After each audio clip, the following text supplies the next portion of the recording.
This research paper is about analyst target prices. So an analyst price target is an estimate of what the stock price might be 12 months in the future according to the analyst. So they focus on a company and they make a prediction or an estimate of what the stock price might be. But these are important things in capital markets, and we know that investors pay attention to those target prices. Research on the effectiveness of those target prices or their informativeness, how much they actually tell you about the future stock price, is quite mixed.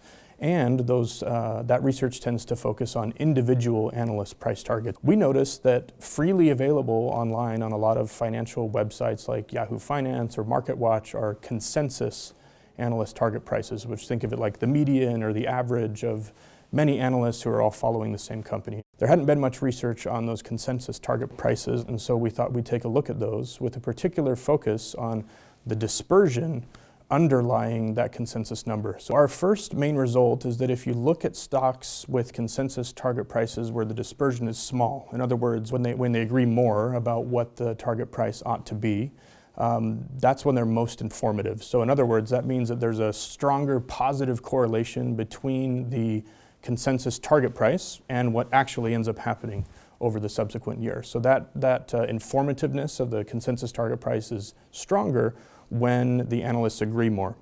The interesting thing is that on the flip side, so the sort of second main result, is when there's high dispersion, so there's a lot of disagreement among the analysts. If you take stocks that have a lot of disagreement among the analysts about what the target price, what they think the target price should be, the ones with the highest target prices tend to be the ones that end up performing the very worst.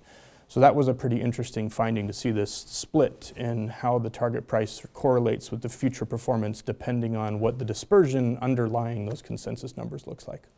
So as we were digging into what this dispersion might capture, we realized that stocks with high dispersion tend to be companies that have experienced some bad news in the marketplace. So their stock returns have started to go down as bad news has come out about the company. But some analysts don't update their target prices after that bad news arrives. There's lots of theories about the incentives of analysts and maybe trying to maintain some good relationships with management. And so there may be many reasons underlying this behavior. But we saw that the target prices tended to be more stale for some analysts, which meant that the dispersion was increasing and the consensus was remaining too high relative to the stock price that had started to go down. And so that seems to be what was going on, that these high dispersion stocks are characterized by sort of stale target prices that are being left too high by some analysts, which is again simultaneously increasing the dispersion and leaving the consensus too high, which is why we're ultimately observing more negative stock returns for those firms. When we saw our findings, we decided to look at it from the perspective of a trading strategy. If an investor were to take a long position in stocks that had low dispersion but high predicted returns, in other words, high consensus target prices relative to the current price, and then took a short position in stocks that had high dispersion and also high predicted returns based on that consensus target price, that trading strategy of the combination between the long and the short positions would yield over 11% returns annually, which is pretty interesting.